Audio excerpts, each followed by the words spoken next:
Welcome to the Baseline Scoop, a Philly Sports Network podcast. Hopefully, you guys are enjoying this lovely Thursday. We are almost to 4th of July.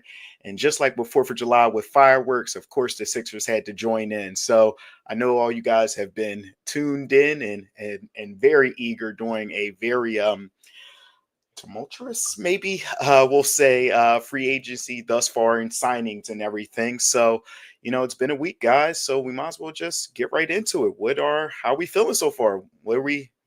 How's the Sixers looking for you so far? Yeah, I mean, man, for me, I'm ready for two things. I'm ready for the holiday, and I'm ready for Quentin Grimes to sign with the Sixers Oh, already. We'll see what happens there, and we'll touch more on that in a second. But man, I want those two things to happen more than anything. fair. Justin, how you feeling so far? Same, man. It's a waiting game with the Grimes watch. However many hours is on the clock. We're gonna keep watching that. But overall, um, just try to see them do whatever they can around the roster. They got a penny pinch right now. So That that you that know. that's a good point. Before we get to what I know everyone in the chat and everyone else is tuned in for the big names, you are right. But let's start picking away at kind of the smaller names that are staying, Eric Gordon, and that are going. How are we feeling about some of the lower impact moves so far? Yeah, so just give a quick recap, guys who are staying, all the player option guys. Kelly Oubre opted into his player option. Andre Drummond opted into his player option. Eric Gordon opted out and then signed a new veteran minimum deal. Just for everyone out there who may wonder, well, why did that happen? It actually allows, because of the increase in the salary cap this year and the way NBA contracts are structured, veteran minimum contracts under this CBA, it not only gets Eric more money this year, but it actually helps the Sixers save money against the cap this year as well. So he went from, I think the option was for 3.47 million, goes up to about 3.6. Meanwhile, the Sixers are paying about a million less than that on the cap. So kind of works out for everybody. And the one thing I remember, when we were initially covering that, and there was a lot of Daryl Morey stinks. He's bringing back old heads, even though he said he was going to be getting young and all that. And it's like I do get that, but two things about it. One, Eric had a player option that, if he had opted into, would have cost the team even more money against the cap, right? So at the very least, by allowing him to decline with this intent to re-sign, the Sixers are saving some money, right? Now you get to, well, he's taking up a roster spot. Two things. And I'm not saying that Eric Gordon is going to play a major role in this team.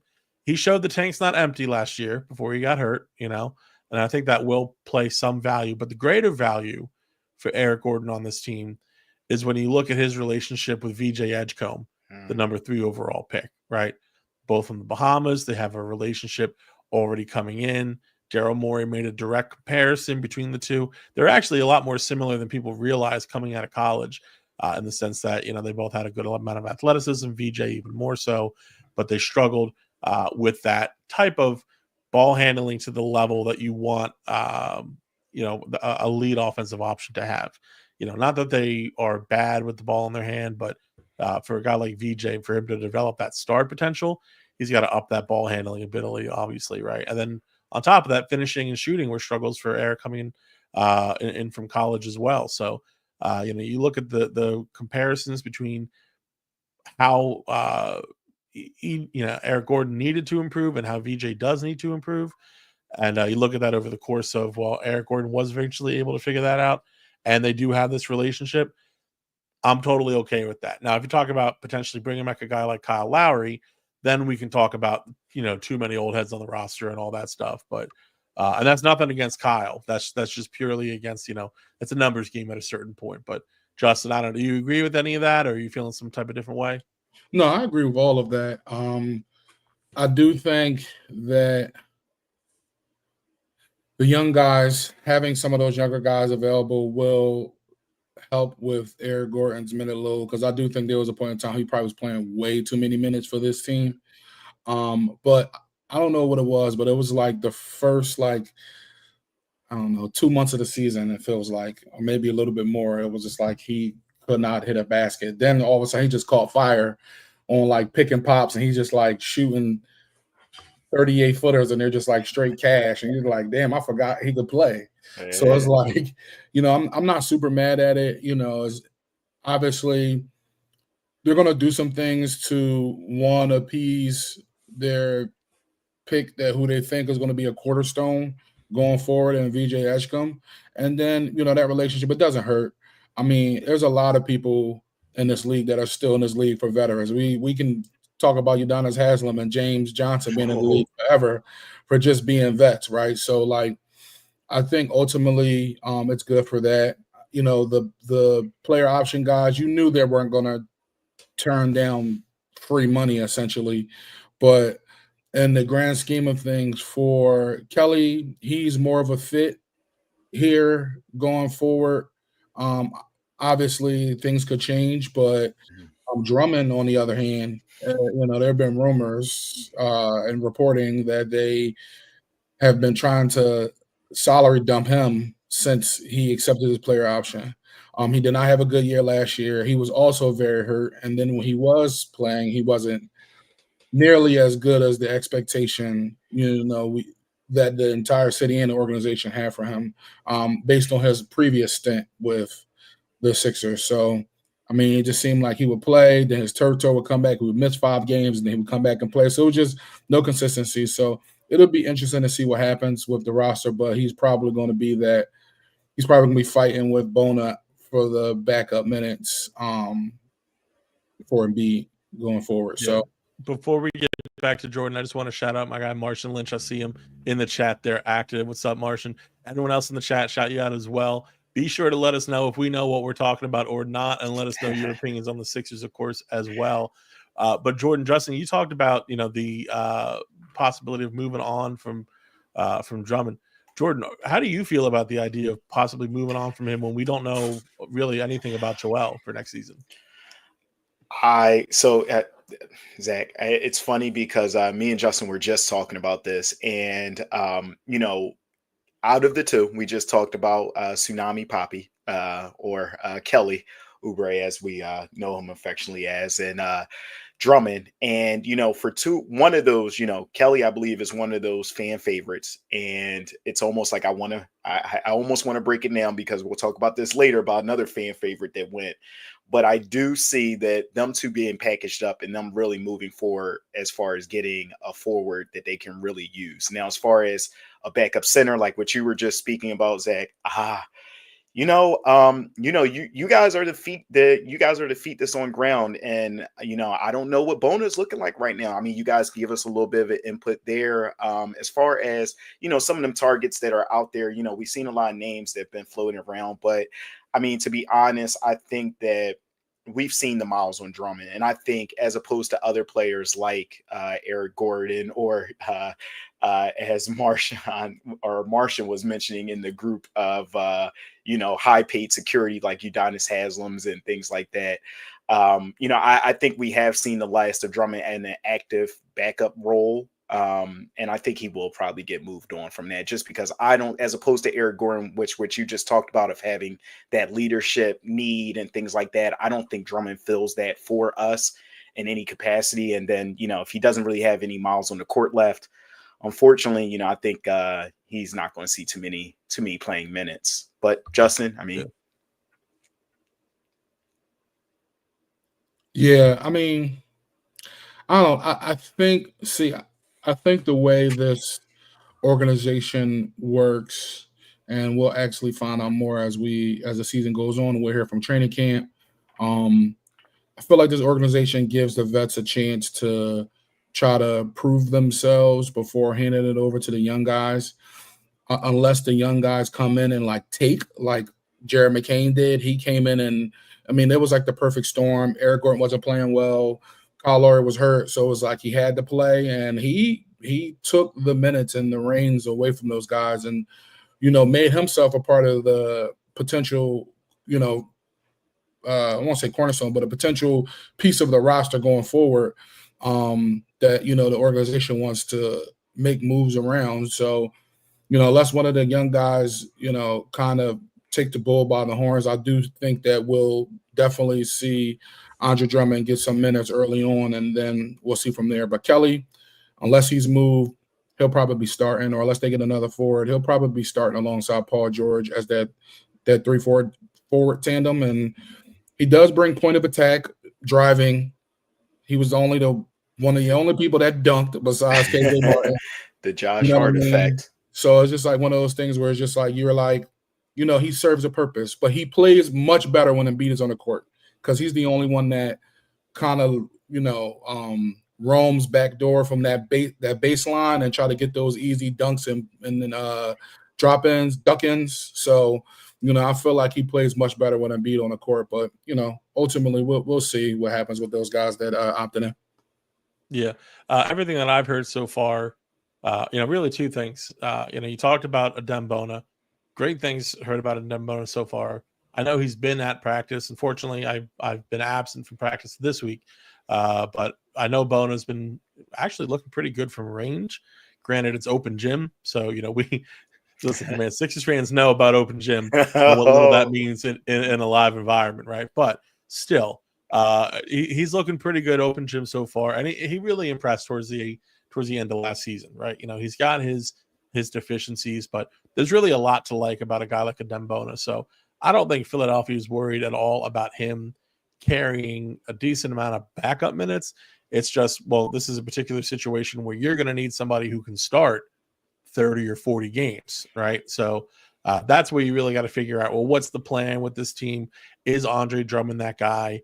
And I think honestly, $5 million, they're looking for that opportunity to say, well, hey, maybe we can either get an upgrade or get off of this salary so we can bring in someone else who might be a little bit better fit. We have seen the Sixers kind of cut costs where they can, even with guys on low dollar deals. Lonnie Walker, the team declined his option. You look at Jared Butler, the team declined his option as well. So, you're kind of looking around and, you're saying, well, even these lower value deals, it's not just about paying guys, a small amount to kind of fit everyone in within the cap, but it's about making sure that you value each and every one of these roster spots and that every one of these guys is the right person to have. A guy like Lonnie Walker, he was fun, he was exciting. Is he a little bit redundant, when you talk about bringing back Quentin Grimes and you have VJ Edgecombe and you have Ricky Council and you have Justin Edwards, where's really that opportunity for a guy like Lonnie in that case? But, you wish him well. You wish he has a great spot somewhere else in the league. And the same goes for Butler as well, who I thought performed pretty well last year when given the opportunity. You got Jared McCain, you got Tyrese Maxey. I still believe there's a good chance that Kyle Lowry is coming back. And I think that part of the, reason we saw that was the number choice for VJ Edgecombe. But, you kind of look at these situations and you say, well, where's the opportunity for a guy like that? So, can we take this money or even just a little bit more than it? Because, again, they're probably bringing a guy who's a little bit more experienced and thus their minimum contract is worth a little bit more. Can we bring in a guy who's a little bit more of a positional fit, serves a little bit more value from that stance, right? And so you kind of look at free agency, it's drying up a little bit. There's a couple names out there, guys like Precious Achiuwa, guys like Chris Boucher, who've played for Nick Nurse before. Are they fits? Maybe. Do they want to play for Nick? I haven't heard explicitly no, but Chris especially did have a little bit of a rough patch with Nick back in Toronto. At the end, yep. So all that just to say, we'll see what it looks like a little bit closer to the season. Now, a guy like Kelly, I actually think Kelly Oubre serves a role on this team. Now the question is, does he, now that the team has VJ Edgecombe and that Quentin Grimes, he can be playing such a role? Like, if you look at this team, I think if you were to somehow magically add a starting power forward to this team, right? Well, then you have that power forward. You have Paul George. You have Grimes, Maxey. Off the bench, you have Edgecombes, Justin Edwards, Jared McCain, obviously. Where's this spot for Kelly Oubre all of a sudden, right? You're not having the same opportunity that he was expecting when he signed on. So, the inconvenient truth really for everybody, I feel like, is that maybe Kelly Oubre is not long for Philadelphia either. And, again, I think he's a great personality fit. I think he's a great on the court fit. I know Nick Nurse loves coaching him. I know that he loves being in Philadelphia. But I think he's another name that you could potentially see kind of put into this mix of a potential trade to try and go out and get that power forward. But until then, I do agree with Justin that, the Sixers are probably best served. And if you want to call him, technically the small forward or the power forward, it's a lot more positional nowadays than that. But assuming the team re-signs Quentin Grimes, their best lineup looks like Tyrese Maxey, Quentin Grimes, Paul George, Kelly Oubre, and Joel Embiid. So, we'll see what happens as the offseason progresses. I know we're passing that first exciting wave of free agency, but, obviously there is more, to come between now and then. So, and real quick, Zach and Jordan, I just want to give a quick Jared Butler story, and I want to publicly wish him well, because the one time I critiqued Jared Butler on X, his mom found me and gave me a talking to on X. I know And I that's right. guess she realized that, whoa, I went overboard. She deleted it. But it was like so mind blowing that I was like, how do I respond? Yeah, Mama Butler. I was just saying, like, yo, he's just hasn't been good tonight. And that was like the one time I've ever like publicly critiqued him, because I like the pick. I mean, I like the trade and everything, because he cooked the Sixers earlier that month. So I was like, yo, this is great. And the one time I publicly just was like, yo, he's not good tonight. She found me and let me have it. And so I wish him well going forward. You just had a bad game, my guy, and I was just saying it out loud. Everybody could see, but I apologize to the Butler family. Wow, that's actually pretty hilarious that Mama Butler came out there and found you and said, "You gonna leave my baby alone? All right, it's already rough enough. He's trying to carve out his position here. Then you gotta come behind him and make him feel bad. You gonna let him be good?" Well, I mean, that is Philadelphia in essence, right? I mean, we will critique you, but we also will pick you up while cursing you out. So, Mama Butler, I know you're listening because you're an avid listener. You tell us that all the time. We're sorry, but it is the Philadelphia way, and hopefully she enjoyed. I didn't do spit, man. I'm not sorry about nothing. I listen. I like Jared Butler when he was here. I had his back, and I'm not like Justin here. See, Zach's trying to remain going to the cookout. Justin, you're uninvited, and now you know why. But one of the more impactful news that's come out in regards to the Sixers, and probably what you can see is alluded to as the thumbnail / the title of our show today. Did the Sixers make the wrong decision? ? And of course, we come to someone, a fan favorite, someone who really got the Sixers energized when, we were really at our lowest. We had our superstars out. He was one of our shining lights. Grimes was towards the end of the season a very good highlight. But, if anyone watched the Olympics and you really started to show LeBron's age and, him being able to be put on a poster, then you became familiar with this name. And then he made to the Sixers and he became even more impactful. And then, unfortunately, Yabba Dabba did not sign with the Sixers. And to add a little bit more salt to the wound, not only did he not come back home and be here with us, and I hate to put it like this because we weren't inside of the negotiation table, so we don't know, how that transition went. But not only did he not come home, but he went right back down 95 to the New York Knicks. Let me just open it up to how are we feeling about Yabu? Oh man, it hurts me to even say it. Going to the Knicks, and then how do we feel as a overall look of saying, is this as impactful as most people think it is?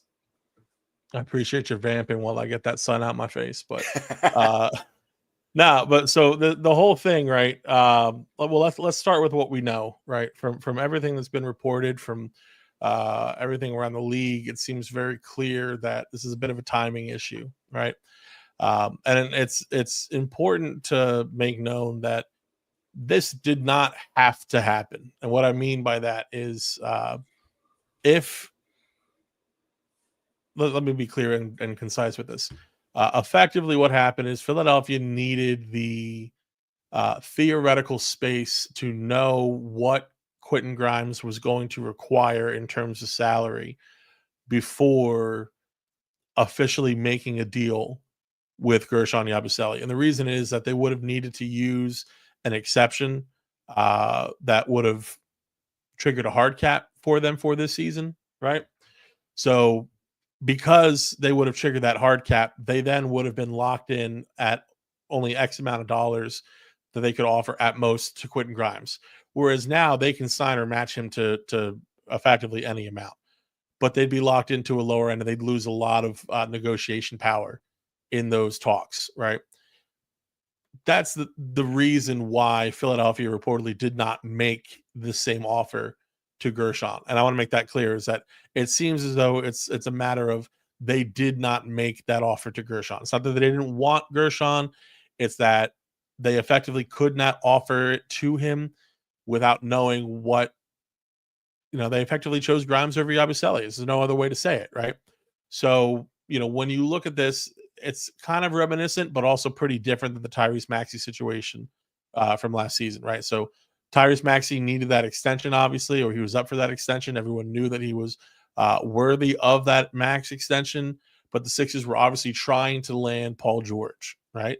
And again, it's a matter of a timing thing. They can't officially extend Tyrese Maxey until they've made all these other free agency moves, bringing in Paul George, bringing back Andre Drummond, bringing back Kelly Oubre on a new deal, everything such as that. And Kyle Lowry, who was an example of someone above the minimum that they brought in.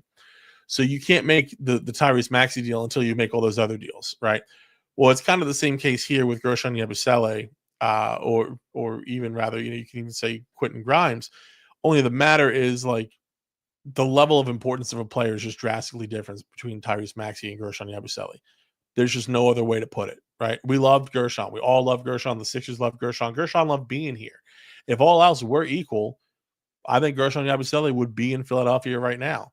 But the situation was not equal because he had this offer from New York and supposedly an offer from Denver as well.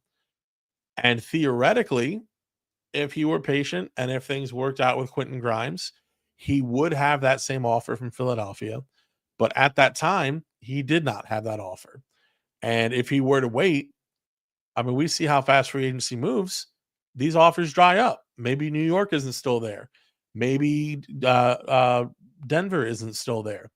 And you look at a situation like last year where Guerschon had to pay to leave the Euro League to come and make the minimum in Philadelphia. This is a guy who's, he's trying to recoup some of that lost value, not just from last year, but from years past, which you can't blame him for. So the fact that it's New York obviously stings. The fact that it didn't have to happen this way obviously stings. But I'll be very confident when I say it.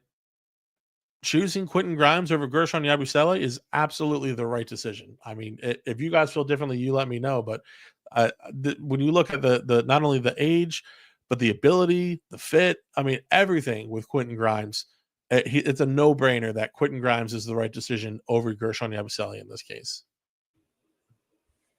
Justin, how we feeling? I definitely do think it's a timing issue. I definitely do think that he made the move because, like Zach said, free agency dries up quick. You see, after these first couple of days, the money just dries up, especially in a league year where there's barely any money available at all. You see a lot of sign-in trades to make things work.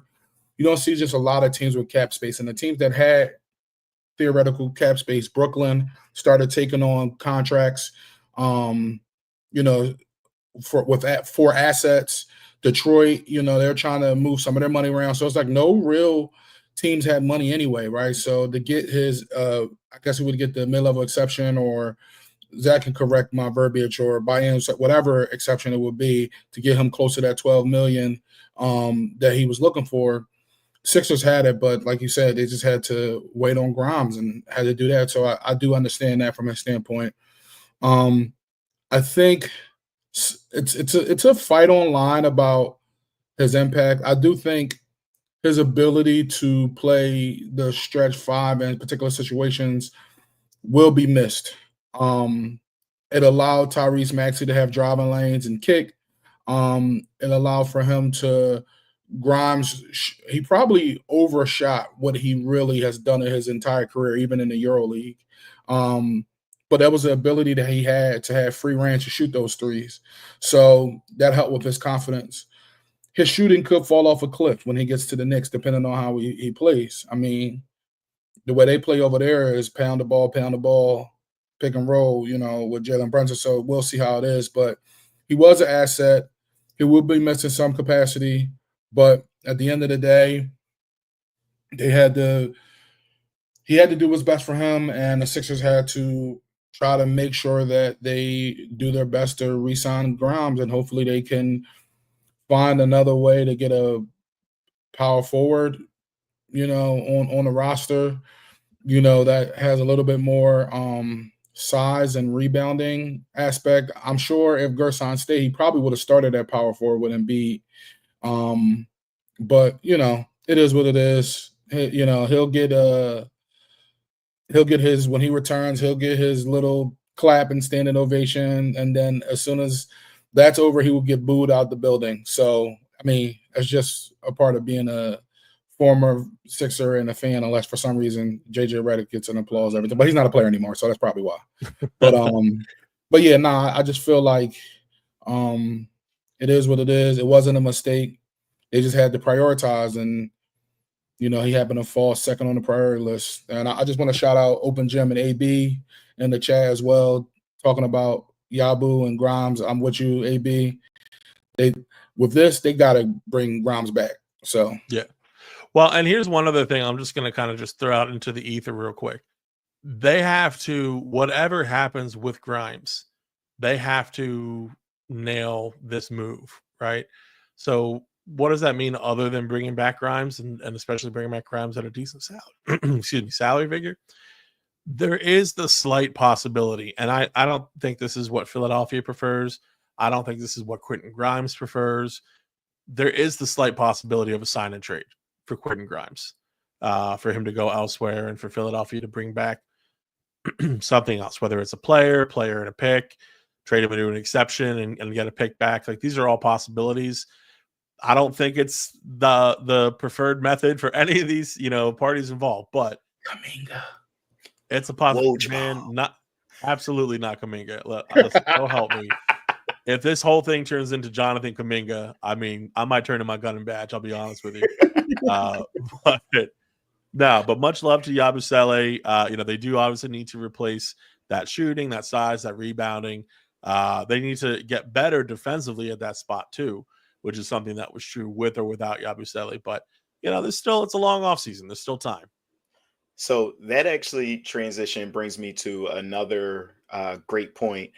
So obviously with Yabu going and Watford coming in, I'm curious. Well, one, I want to get your feeling on how you think he will mesh with the team. Obviously, no news breaking here. He's clearly going to mesh with Maxey very well. They are friends. So, that's already a good one. We talked about Eric Gordon earlier and VJ. So I want to get your guys' input on how that looks. And as you guys get into it, one of the things that I've been telling people is that, Guerschon was a pleasant surprise last year. And, that grows into a fan favorite. And I have to constantly remind people that, that can happen this year. That who knows? I don't want to put that on Watford. It could be anybody. But I just also say that to say is that, sometimes, it's easy to critique the GMs and the coaches and everything else when you can move on from a player. But, a year from now, we might move on and actually, I don't know, make it to the Eastern Conference Finals, something nice like that. That would be nice.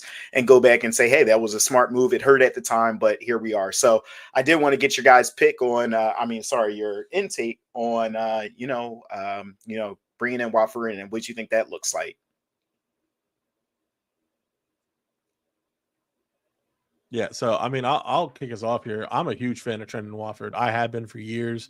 I mean, this is a guy who Philadelphia's talked about for years, wanting a dog and this and that, and you talked about like PJ Tucker and things like that.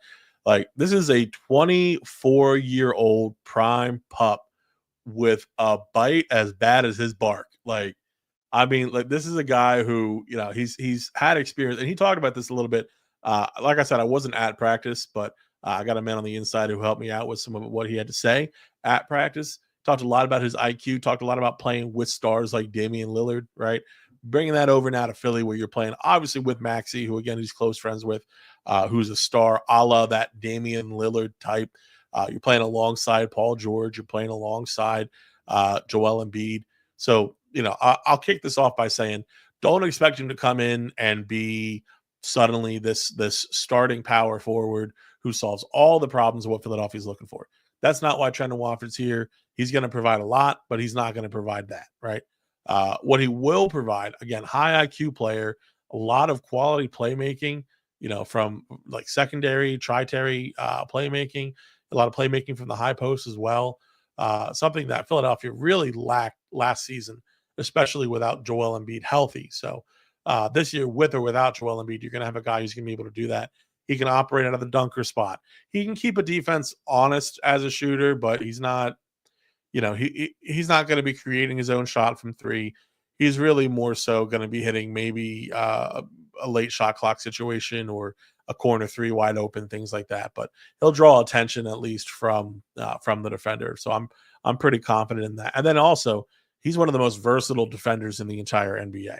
Now, I want to be sure I'm clear. I said versatile, not best, right? So while he's not necessarily Scottie Pippen, he's not prime Marcus Smart, he's not necessarily one of those guys. He can defend one through, I would even say, some small fives, right? So maybe not every point, maybe not every center, but he's able to defend guys 1 through 5. He's able to switch and slide all over the perimeter. This is a guy who Nick Nurse has got to be salivating, man, having this guy on his roster, because defensively, the ability for this guy to switch, to play the lanes, to kind of poke his hands here and there in between those lanes, mess up those passes and break up, get deflections. This is a guy with a high heady IQ who's going to come in great length right away and just start mucking it up for the opposing offense. So, you bring in a guy like that, and he's got a great relationship with Tyrese Maxey. He can play his role. He knows his role. He knows how to complement other guys. For the veteran minimum at a with a team option for a guy at 24 years old, this is a no-brainer for me, and this is a much better deal. Like, I give this a much higher grade than I would have even given bringing back Guerschon Yabusele, who I think Philadelphia could have certainly used. But Trendon Watford is definitely going to play a solid role for the Sixers next season. Yeah, Zach, I agree. And what interests me the most was his ball handling and playmaking for his size. So there's been a constant theme on this team without. All right, so being real, when Ben Simmons left, when Ben Simmons sat out, there was a lack of playmaking on this team. And B tried to pick up the slack as best he could. Tyrese Maxey has improved as a playmaker, but he is a scoring point guard. That's just what he is. There's no knock to him. He's a great player. He makes the right plays. He started doing the skip passes better. And by skip passes, I mean I guess it would be the weak side corner skip pass. He's been good at that. Bounce passes are great. But Tyrese Maxey best utilized as a scorer. And they got James Harden, great playmaker, right? But then once they have that, they were lacking some playmaking outside of obviously Tyrese Maxey and when Joel Embiid didn't play. Surprising, Paul George's playmaking was much better than I thought it would be early on in his tenure. Whereas a couple games he had 7, 8 assists in a game. And what intrigues me the most is Watford's ability to playmate and make the extra pass. Him being a screener and being on a short roll, making decisions on a short roll, and not having to have the ball in Paul George's or Tyrese Maxey's hands all the time, where they can create and run offensive plays for them when they don't have to have the ball in his hands. I also look at Jared McCain as well, who probably has turned into more of a obviously scorer and movement shooter, but can play make a little bit too. I could just see them, running pin downs for Jared McCain running around the corner and Wofford has the ball passing to him. Especially they'll probably be bench mom together, some of the minutes. So I'm interested in the playmaking. I'm interested to see what he does with the ball in his hands. And I'm saying this, I'm not saying to people watching or listening that he's going to be the primary ball handler when he's in the game. No, but he has the ability to be a secondary playmaker, especially if there's ball pressure. If there's somebody like Alex Caruso trying to guard 94 feet, why waste time on the clock when you can give it to a guy like him and he can get the offense going? So I'm most interested to see how that turns out with his secondary playmaking. And I'm sure they'll kind of, like I envision him kind of like Brooklyn was doing Bruce Brown, where he was screening, being that secondary playmaker on the short roll, passing to the corner, putting up a floater, like just making decisions like that. And I feel like that'll suffice for what the team kind of needs as another playmaker on the floor. So that's what I'm most interested to see with him. But I do think it was a solid signing for the Vetman, and I just don't want the expectations for everybody to feel like he's going to come in and be like that starting forward. But he will bring something different that this team needs. For sure. And the other thing with him too is that I think you're going to be looking at a lot more connective passing, hopefully, with this team moving forward. You can see that with the additions that they've made. You have Tyrese Maxey. Well, no one's really a certified true point guard.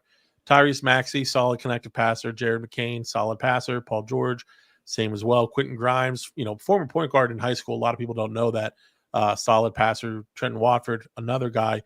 Even a guy like VJ Edgecombe, obviously the book on him is that he's got to improve his handle. That's for him to reach like superstar potential. His handle is solid. It's just, is it NBA solid, or are we going to be able to get transcendent? Right. So that's, and it's guys like, Dwayne Wade and Anthony Edwards, who, I haven't really heard the Anthony. I've kind of like heard people have heard the Anthony Edwards comp, but I've never heard the Anthony. You know what I'm saying? Mm-hmm. But when you look at these comps for, Victor Oladipo, another one, like these guys were all able to elevate their playmaking ability, their, dribbling and ball handling ability to the point where they could rise to that level of stardom. That's what you're hoping for from VJ. It's already at a solid level. So, you're kind of looking across the board. A couple guys still on the roster who aren't particularly great. Obviously, the big men outside of Embiid are not. That's just how it's normally going to be. But a lot more potential passing on this team than in years past. So kind of watch how you've seen the Oklahoma City Thunder, the Indiana Pacers in these past finals. I think that's how you're going to see a lot of teams trying to move forward. Yeah, no, and I see Old Dirty Yams in the comments also. I know that should be a sponsor title right there. Actually promoting exactly what you're looking for. That speed lineup, that Indiana Pacers, that, 3 dribbles and we're already at the basket lineup of I see the suggestion of Max McCain, VJ, Grimes, Edward, and Bowman. And listen up, last season, Nick Nurse, the thing he said from the start of the year, he told us before training camp, he told us throughout the first, handful of games in the season, pace. And they got to a certain point where they just ran out of bodies to play with pace. But honestly, like, expect that to be the mentality this year, especially as they continue to get, as Daryl Morey has constantly said, younger and more athletic. That allows you to play with more of that pace that Nick Nurse wanted from his team last year. So for sure, Old Dirty Yams, spot on. Yeah, and I agree, Zach. Like with the guards they have, like Maxey, obviously, and he talked in plenty of press conferences, but it's so many to mention. But Nurse has talked about it a lot, about just Maxey being more aggressive on the fast break, because he obviously is a one-man fast break, but he wanted to utilize his job as a leader and a point guard to make sure they run an offense. So they slowed down a lot where they could have taken advantage of opportunities in the fast break. But I do think with a more athletic roster, more guards, more people to run with, I do think that this is a situation where they can really capitalize on just being younger and faster and really going at it. And, honestly, with Embiid on the court, you still got to run if the opportunity is there. And I do remember, again, it's a long time ago, but Even when Ben Simmons was on the court with Embiid, it was known that if Ben had the ball in his hands and he was out, he had the rebound, he was gone. And that was just what it was. And he was either going to get a layup or he was going to kick it off a three. More than likely kick it off a three. But those are the opportunities that they created by running. And when Embiid is not on the court, they definitely have to run, especially if it's Bona out there or something like that. They got to go. They got to run, try to get as many possessions or attempts at the basket as possible because, you know, this team wasn't the best defensively last year, especially with Embiid not as a rim protector. So, you know, they're going to have to, at some nights when he doesn't play or if they don't have a rim protector, they're going to have to outscore some teams. So they're going to have to lean into those type of lineups. Yeah, no, and I two things as you guys were both talking that just kind of popped in my mind as you were exploring that speed lineup that we were just talking about. I think one of the big things is that you both alluded to it. VJ's handle is not bad. I heard someone actually mention that he's at that point in his young career where he moves so fast that he doesn't know how to control his handle. You know, it's that simple kind of chemistry of being fast enough but not too fast where, you know, we've all seen it where, you know, your body is moving, the ball's still behind you. So, you know, I think that comes with progression and eventually getting to that point where he can understand and elevate his game from that point. And you know what, Jordan, that's such a great point because I think that also applies when you talk about his finishing ability. Yeah. You know, that's another thing that a lot of people, you know, it's the proof's in the pudding. He's got to work on it, right? But when you watch him, he's so athletic and he gets up so high. He jumps too early a lot of the time is what you see, right? So, you know, he's trying from too far out. And so that's how you see a lot of this, you know, he's able to hang in the air long so that he's not like, it's not like it's some crazy shot, but if he works on that timing, you know, if he kind of tampers down that excitement a little bit and kind of focuses up a little bit more. And again, that's the thing that you learn with experience. It's the thing you learn playing with professionals. As older to Yerms just said, slow down, young man. Absolutely. You know, that's the kind of thing that a lot of guys learn within their first couple of years in the league. So slowing down, you know, making sure that you're making the right pass, not the first pass, slowing down your dribble and, you know, changing speeds with your dribble. And another thing that he's going to have to learn for sure. But when it comes to finishing as well, knowing, you know, when to rise up, you know, as opposed to kind of just starting from so far out because you can. Don't just go as far out as you can, but give yourself the best opportunity to finish that play.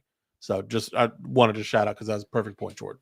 Yeah, no, for sure. And then just the other thing that I seen out there as well that I know a lot of us are talking about expected leaps for everyone, you know, from the young core, McCain coming back from injury, Justin Edwards, you know, a lot of this young core making that next leap.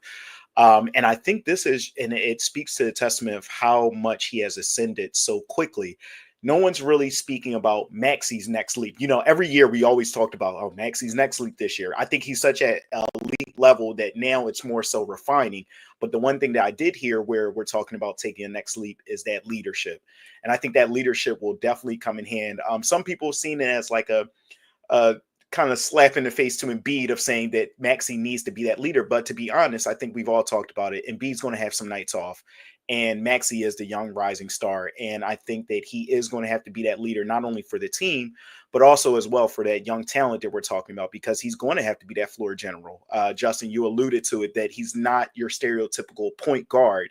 But I think where he does have to command it is his on the floor capability to, you know, say, hey, like what you said, Zach, we're pushing it. You know, we're going to make, you know, listen, we're not slowing down. You need to commit to the offense and the defense and make sure that we're really pushing it, because a lot of times, you know, you see that where, you know, Maxey did take to the side sometimes when Paul George and Embiid was on the floor last year or years prior with just Embiid or Harden and things like that. And I think this is really going, we talk about leaps. I think this is really going to be a leap for Maxey's leadership this year in regards to being able to really command the floor, understand what's needed in regards to, you know, those fast break plays or, you know, waiting and setting up as well. So I think that's definitely something that is very well. I'm sorry. I happened to look over in our comments here. You know, that Andre Miller had the foot speed of molasses. It's definitely that is very true. But you know what? The control of the speed is definitely very important. That's very funny. He did. He moved as quick as molasses. That is very true. But I definitely think that this is an exciting time for the Sixers. I think this is the youngest core of players that we actually see real future with the Sixers. Because we've had players that we've here today, going tomorrow, but to actually see that young core and a young core that you hope is going to be here for the next couple of years and into championships and into finals and things like that, I think is definitely promising. So we'll see what kind of some of these moves that will shake out as far as Grimes and other free agent signings and things like that moving forward. But I just wanted to get before we get out of here, just see what you guys are anticipating moving forward, or when we clock back in next week, what will we be talking about? I think we'll be talking about Summer League. That starts July 5th, Utah Summer League, and then they'll head to Vegas after that. So I think we'll be talking about some of the performances of some of those young guys. Obviously, the draftees. I believe two-way guys. I believe it's Hunter Salas. I know Zach is a two-way maniac, so he can tell me correctly if that's. But yeah, I think we'll be talking about those performances and looking into. Seems like VJ is going to be playing point guard, so I'm interested to see how that goes and how he looks distributing the ball. And I'm glad they're giving him an opportunity to do that. And also, think TJ DeLeo and Reggie Redding are going to be the coaches. So shout out Reggie Redding. He's a local Philadelphia high school basketball legend. So it's dope to, Villanova, everything is dope to just see him moving up the ladder. So covering a team for years and years and years, just seeing him go up is dope to see him be able to get that opportunity. So yeah, just kind of piggyback off of Justin. Yeah, Summer League is probably going to be the focus of the conversation. Obviously, if anything happens on the Quentin Grimes front, that we will be there to fill you in on the latest with that. I'll be honest, and Justin, he mentioned Hunter Salas. I might be more excited personally to watch Hunter Salas than VJ Edgecombe in Summer League, just for the pure reason that this guy was a bucket at Wake Forest, right? And this past season, when he kind of took on more play creation, opportunity at Wake Forest, and that's kind of a bit of an overtax for him. So if you're watching VJ at that kind of point, and you're watching Hunter be able to play off of him, I mean, man, just to see some of these lineups when you got VJ and Justin and Hunter and Adem, it's gonna be fun. It's gonna be a good time, and I mean, who doesn't love summer league ball? So we're gonna have a good time, and we're definitely gonna have something to talk about this time next week. Yeah, I love the teaser that you guys just gave out there. So everyone, especially in the chat, thank you guys for being active. Those, who are watching right now or catch this on the flip side, we appreciate you guys week in and week out tuning in. We really do appreciate it. Trust me, a lot of times we're walking by in conversation and friends and even friends that we don't know yet will bring up, listening to some of the takes. And that's really what this live and this podcast and everything, that's what it's really for, is for us to kind of get out there and say, why is Yabu going? Well, hey, it just was a timing thing. You found out something new today. So hopefully you guys can join us every week on the Baseline Scoop. You sound like me 6 months ago. That's a go. But hopefully you guys will continue to join in. Make sure to like, subscribe, do all of that. Tell a friend to tell a friend. We appreciate you guys. And more importantly, this is only right now in the off season. I don't know if you guys are excited as I am, but man, oh man, the season is coming up and I can't wait to get in it. And hopefully you guys are excited too. So without that, we appreciate you guys and we'll see you next week. Peace.